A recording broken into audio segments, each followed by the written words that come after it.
அனைவருக்கும் வணக்கம். மத்திய கிழக்கில் அதிகரித்து வரும் பதட்டங்கள் காரணமாக ஹார்முஸ் ஜலசந்தியில் எரிபொருள் விநியோகம் தடைப்படும் அபாயம் அதிகரித்து வருகிறது. இந்த சூழலில் சமையல் எரிவாயு தொடர்பாக இந்தியாவில் விரிவான ஏற்பாடுகள் செய்யப்பட்டு வருகின்றன. வரும் காலங்களில் எல்பிஜி கேஸ் இருப்பு மற்றும் விநியோகம் பாதிக்கப்படக்கூடும். இதை கருத்தில் கொண்டு நாட்டின் 3 முக்கிய எண்ணெய் நிறுவனங்களான இண்டேன், பாரத் கேஸ் மற்றும் ஹெச்பி கேஸ் ஆகியவை சிலிண்டர் முன்பதிவு விதிகளில் மாற்றியமைக்க தயாராகி வருகின்றனர். இந்த புதிய விதிகளானது மே 1, 2026 முதல் அமலுக்கு வரும் எனவும் எதிர்பார்க்கப்படுகிறது. எண்ணெய் நிறுவனங்கள் ஒவ்வொரு மாதமும் முதல் தேதியில் சமையல் எரிவாயு விலையை மாற்றி அமைக்கின்றன. மே 1 முதல் எரிவாயு சிலிண்டர் விலைகள் உயரக்கூடும் என்று சந்தை வட்டாரங்களும் கணிக்கின்றன. குறிப்பாக சில மாநிலங்களில் தேர்தல் நடைமுறைகள் முடிவடைந்த பிறகு அரசுக்கு சொந்தமான எண்ணெய் நிறுவனங்கள் விலையை உயர்த்தும் முடிவை எடுக்கக்கூடும் என எதிர்பார்க்கப்படுகிறது. விலை உயர்வுடன் சேர்த்து எரிவாயு நுகர்வு தொடர்பாக அரசாங்கம் சில முக்கிய மாற்றங்களையும் செய்து வருகின்றன. அந்த மாற்றங்கள் என்னவென்றால், நாட்டின் புதிய எல்பிஜி இணைப்புகளை வழங்குவதை அரசாங்கம் தற்காலிகமாக நிறுத்தி வைத்துள்ளது. தற்போதுள்ள நுகர்வோரின் தேவையை முழுமையாக பூர்த்தி செய்வதே இதன் முக்கிய நோக்கம் என்றும் பெட்ரோலிய அமைச்சகம் தெரிவித்துள்ளது. இதன் விளைவாக குறைந்தது 1 மாத காலத்திற்கு புதிய எரிவாயு இணைப்புகள் எதுவும் கிடைக்காது என்றும் எதிர்பார்க்கப்படுகிறது.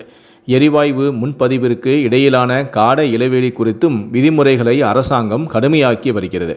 நகர்ப்புறங்களில் 2 சிலிண்டர் மறு நிரப்பல்களுக்கான இடையே 25 நாட்கள் இடைவெளி இருக்க வேண்டும். கிராமப்புறங்களில் இந்த இடைவெளி 45 நாட்களாக இருக்க வேண்டும். இந்த விதிமுறையை நிரந்தரமாக்குவதற்கான நடவடிக்கைகளும் எடுக்கப்பட்டு வருகின்றன. இதன் பொருள் என்னவென்றால், இனிமேல் நீங்கள் விரும்பும் போதெல்லாம் உடனடியாக ஒரு சிலிண்டரை முன்பதிவு செய்யவும் இயலாது. பாதுகாப்பு மற்றும் வெளிப்படைத்தன்மையை உறுதி செய்வதற்காக ஓடிபி ஒருமுறை கடவுச்சொல் அடிப்படையிலான விநியோக முறையையும் அரசாங்கம் முழுமையாக செயல்படுத்தி வருகிறது. பதிவு செய்யப்பட்ட மொபைல் எண்ணிற்கு வரும் ஓடிபி குறியீட்டை வழங்கிய பின்னரே எரிவாயு சிலிண்டர் விநியோகம் செய்யப்படும். இது போலியான முன்பதிவுகள் நடைபெறுவதை தடுக்கவும் உதவும். நாட்டின் முக்கிய நகரங்களில் உள்ள ஹோட்டல்கள் மற்றும் வணிக நிறுவனங்கள் எரிவாயு விநியோகத்தில் சிக்கல்களை எதிர்கொண்டு வருகின்றன. இந்த சூழலை பயன்படுத்தி கொண்டு சிலர் வீட்டு உபயோகத்திற்கான சிலிண்டர்களை வணிக நோக்கத்திற்காக பயன்படுத்தி வருகின்றனர். இதன் தொடர்பாக அதிகாரிகள் திடீர் சோதனைகளை நடத்தி வருவதுடன் கள்ளச்சந்தை விற்பனையை தடுப்பதற்கான நடவடிக்கைகளையும் மேற்கொண்டு வருகின்றனர். நிபுணர்களின் ஆலோசனையின்படி எரிவாயு சிலிண்டர்களுக்கான காத்திருப்பு நேரம் மற்றும் உயர்ந்து வரும் விலைகளிலிருந்து நிவாரணம் பெற நுகர்வோர் குழாய் வழி இயற்கை எரிவாயு போன்ற மாற்று வழிகளை பரிசீலிக்க வேண்டும் என நிபுணர்களும் பரிந்துரைக்கின்றனர்.